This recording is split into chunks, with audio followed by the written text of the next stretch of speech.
Hello' বন্ধুসকল, কেনে আছে আপোনালোকে? মই কণমণিয়ে স্বাগতম জনাইছোঁ মোৰ নতুন আন এটি ভিডিঅ'লৈ। আৰু আজি মই আপোনালোকক দেখাই আছোঁ মই চুলি কেনেকৈ কাটো। চিম্বাৰ ঘন ফণি এখন লৈছোঁ আৰু চুল কাটা মেচিন এটা লৈছোঁ আৰু কাপোৰ কাটা কেঁচি এখন লৈছোঁ। মানে কি হৈছে, মোৰ যিবিলাক ফণি থাকে ঘৰত 3-4খনমান ফণি থাকিলে কি হ'ব, ঘৰখনত ইমান মানুহ, ইফালে বাবুকেইটাই কি কৰে নকৰে, মই ঘৰত নাথাকিলে ফণিৰেও খেলে। কোনো এটা বস্তু মোৰ সঁজুলি ভালদৰে নাথাকে। মই কেতিয়াবা চুলি চুচিবলৈ গৈ ফণি বিচাৰিব লাগে, আইনা বিচাৰিব লাগে। কি ক'ব, মোৰ উপায় নাই তাৰমানে। তো মই কি কৰিলোঁ, আকৌ আপোনালোকক ক'বলৈ পাহৰিয়ে গৈছোঁ, মোৰ যে চুলি কটা কেঁচিখন মোৰ হাজবেণ্ডে ধুনীয়াকৈ বনাই আনিছিলে, সেই কেঁচিখন এই চিম্বা এই বদমাছে ভাঙি থৈ দিছে। গম পাইছেনে? এই বদমাছে সেই কেঁচিখনো ভাঙি থৈ দিছে। শেষত মই এতিয়া উপায় নাই, কিহেৰে মই চুলি কাটিম। মেচিন এটা অৰ্ডাৰ কৰিছিলোঁ অনলাইনৰ পৰা। এইটোৰে ভালে কাটিব পৰা যায়, কিন্তু কিছুমান বস্তু কেঁচিও লাগে দিয়কচোন, কেঁচিৰো কাম আছে। তো মই সেইকাৰণে কি কৰিলোঁ, সিদিনাখন মই আকৌ কাপোৰ কাটিবলৈ এখন কেঁচি আনিছিলোঁ। তো কেঁচিৰেই মই কাটা কুটা আৰম্ভ কৰি দিছোঁ আৰু মেচিনেৰে কাটি চিম্বাটো একদম ইমান ডিষ্টাৰ্ব দিয়ে। চিম্বা সৰুৰ পৰা চুলি কাটিবলৈ ল'লে কিমান পেং কৰে, কান্দিব ল'লে হৈছেনে নাই বাৰে আৰম্ভ কৰি দিয়ে। কিন্তু মই তাক বহুত কিবা কিবি কাহিনী কয়, মিছা কিবা কিবি মানে নক'ব আৰু। পৃথিৱীখনৰ যিমান কাহিনী আছে তাৰ লগত বক কৰাৰ পিছতহে তাই মানে চুপ কৰি মোক কাটিব দিয়ে। তাৰ দেউতাককতো কাটিবই নিদিয়ে। তেওঁ যদি ওচৰত আহে তেনেহ'লে কয় মই চুলি নাকাটো। সেইকাৰণে বন্ধুসকল উপায় নাই, ময়ে কৰিব লাগে। কাৰণ যিহেতু মই মাক হওঁ, মই যেনেকৈ নহওক সহ্য কৰি হওক কাটিবই লাগিব। এতিয়া চব কাম চিম্বাৰ শেষ, এতিয়া ব্লেডৰ কাম আছে। তাৰ জিবাৰ ভিতৰত কেইটামান চুলি গৈছিলে। মই কৈছোঁ যে মুখখন বন্ধ কৰি ৰাখা, কিন্তু সি কি কয় নকয়, কাহিনী কয়, কান্দে। ভিতৰততো সোমাই গ'ল। এতিয়া মই চাফা কৰি দি আকৌ এতিয়া মই তাক ব্লেডেৰে চাইজ কৰি দি আছোঁ। মই কিন্তু সেই লেজৰেৰে কাটিব নোৱাৰোঁ বন্ধুসকল। লেজৰে যদি মই কাটোঁ, মোৰ বেলেঞ্চ ঠিক নাথাকে আৰু মাংসত কাটি যায়। তো মই খালী ব্লেডেৰে বহুত ভালকৈ বেলেঞ্চ ধৰি ৰাখিব পাৰোঁ আৰু বহুত ধুনীয়াকৈ শ্বেপ দিব পাৰোঁ। মই সেইকাৰণে খালী ব্লেডখন লৈছোঁ, আপোনালোকে দেখা পাইছে। প্ৰথমতে এখন মই পুৰাণ ব্লেড লৈছিলোঁ চিম্বাৰ, কাৰণ সৰু বাচ্ছা যদি তাৰ বেছিকৈ নতুন ব্লেড ল'লে কাটি যায়। সেইকাৰণে মই সৰু ব্লেড এখন লৈছিলোঁ, কিন্তু সেই ব্লেডখনো তাৰমানে পুৰাণ কাৰণে ভালকৈ কটা নাছিলে। পিছত আকৌ নতুন ব্লেডে ল'লোঁ, উপায় নাই। তাক যে কি ক'ম চাওক, আপোনালোকৰ কেমেৰাৰ পৰা ফালে চাই কৈ আছে লাইক কৰি দিয়ক, কমেণ্ট কৰি দিয়ক।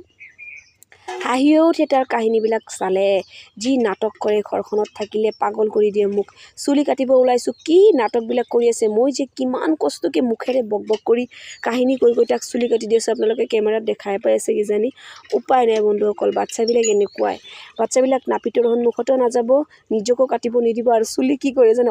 আৰু এটা কথা, এইবাৰ চিম্বাই কৈ আছে চুলিত বোলে ক্লিপ লগাব। মানে মই চুৰিমালাৰ দোকান দিছোঁ। তো মই আকৌ ঈদৰ কাৰণে মাল তুলিছোঁ, বহুতকেইটা মাল তুলিছোঁ দোকানত। তো সেই মালৰ পুতলা ক্লিপ আছে যে, সেই ক্লিপকেইটা দেখা পাই চিম্বাই কৈছে মোকো ক্লিপ লাগিব, মই ক্লিপ মাৰিম। এবাৰ সিও ক্লিপ মাৰিব বোলে। মই ক'লোঁ ঠিক আছে দিয়া, তোমাকো দিম দিয়া ক্লিপ মই। সি ছোৱালী হ'ব বিচাৰে, কি ক'ম বন্ধুসকল। চাওক ফাইনেল লুক চিম্বাক মই ডাইৰেক্ট বেবী কাট দি দিছোঁ। বেবীবিলাকক যেনেকুৱা কাট দিয়ে পাৰ্লাৰত গ'লে, ছেইম সেনেকুৱা কাট মই চিম্বাক দি দিছোঁ। চিম্বাৰ কাটিং ৰেডি হৈ গ'ল।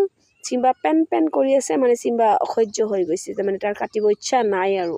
কাৰণ বাচ্ছাৰ মানুহ খেলিবলৈ মন গৈ আছে, উপায় নাই। যিয়ে নহওক বন্ধুসকল, কমেণ্টত জনাব চিম্বাৰ কাটিং কেনেকুৱা হ'ল। চিম্বা আপোনালোকক লাইক দিব কৈ আছে, চাওক কেমেৰাত। এতিয়া মই আৰম্ভ কৰিছোঁ আমাৰ ডাঙৰ বাবুক। আমাৰ এই ডাঙৰ বল্ডটোক যে কি ক'ম বন্ধুসকল, এই বল্ডটোৱে চুলি লম্বা হৈ যায়, তথাপি মোৰ সন্মুখত নাহে। এতিয়াও মই কিমান ৰিকুৱেষ্ট কৰি তাক আনিছোঁ, সি চুলি নাকাটে বহুত দিনলৈ। মই পিছত কৈছোঁ যে চুলি তুমি দীঘল কৰি বেনি কাটি থৈ দিয়া, যোৱা চুলি তোমাৰ কাটিবই নালাগে। তেতিয়াহে মোৰ সন্মুখত আহিলে আৰু এতিয়া মই তাৰ চুলিকেইডাল কাটি দি আছোঁ। মোক সি কৈ আছে মোৰ আগৰ চুলি নাকাটিবা, কিন্তু পিছৰ চুলিহে কাটিবা। কিন্তু চাওক বন্ধুসকল, আগৰ চুলি নাকাটিলে পিছৰ চুলি কাটিলে কেনেকুৱা দেখা যাব আপোনালোকে কওক। পিছত মই ভাবিলোঁ তাকতো বেবী কাট দিব নোৱাৰি, এতিয়া বাবু ডাঙৰ হৈ গৈছে। তো বাবুক মই জেণ্টছবিলাকে যেনেকৈ কাটে সেনেকুৱা, বৰ্তমান য়াং ল'ৰাবিলাকে যেনেকৈ কাটে সেনেকৈ কাটিলোঁ। কিন্তু বৰ্তমান আকৌ চুলি দীঘলহে ডিজাইন ওলাইছে।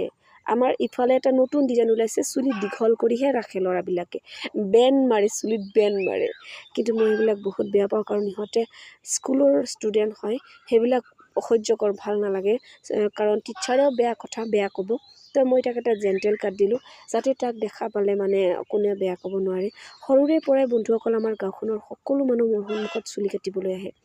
আৰু মোৰ যে এই বাচ্চা কেইটা যে মোৰ আণ্ডা বাচ্চাকেইটা আজিলৈকে কোনো নাপিতৰ তাত গৈ নাপালে চুলি কাটিবলৈ, কেতিয়াও নগ'লে।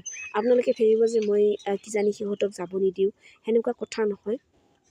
সিহঁতে মানে মোৰ এটা অভ্যাস আছিলে, মই গাঁৱত থকাতে ঘৰত থকাতেও মই কাটি কুটি দিছোঁ। আৰু বিয়াৰ পিছত নিজৰ বাচ্চাক আৰু বেলেগতনো কিয় কথা, মনৰ মতন যদি কাটি নিদিয়ে নিজৰ মনটোও বেয়া লাগিব। তো মই কি কৰিলোঁ, মোৰ মনৰ মতন সৰুৰ পৰা কাটো আৰু বাবুক সতেও বেলেগক কাটিব নিদিয়ে। সিহঁতৰ এটা অভ্যাস হৈ গৈছে, চুলি লম্বা হ'লে মোকে ক'ব মামী চুলি লম্বা হৈছে কাটি দিয়া। কিন্তু তাৰ মনৰ মতো কাটিব লাগিব, আগৰ চুলিখিনি দীঘল ৰাখিব লাগিব। আৰু চিম্বাৰটো জানেই, সেয়া যিনি ওপৰত সপৰি গছৰ ওপৰত বহি আছে, আপোনালোকে চাই আছে, যিনি কেইদিনমান আগতে কাটি দিছোঁ চুলি। এতিয়া বাবুৰহে বাট আছিলে, তো বাবুৰ অলৰেডি হৈয়ে গ'ল। ব্লেডৰ কাম কৰি আছোঁ মই, চুলি কাটা শেষ। এতিয়া ব্লেডৰ কামখিনি হ'লে বাবুৰ ফাইনেল লুক আপোনালোকৰ সন্মুখত দেখা পাব। চাওক আপোনালোকে, বাবুৰ চুলি কাটা শেষ, ফাইনেল লুক চাওক কেনেকুৱা লাগিছে বন্ধুসকল। ভাল লাগিছেনে নাই? তাৰ বহুত ৰাগ উঠি আছে, তাৰমানে তাৰ মুখত কেইটামান শাল মনা উঠিছিলে, মই গলাই দিছিলোঁ। তো বহুত ৰাগ উঠিছে তাৰ। বন্ধুসকল কমেণ্টত জনাব মোৰ চুলিৰ কাটিং কেনেকুৱা হৈছে।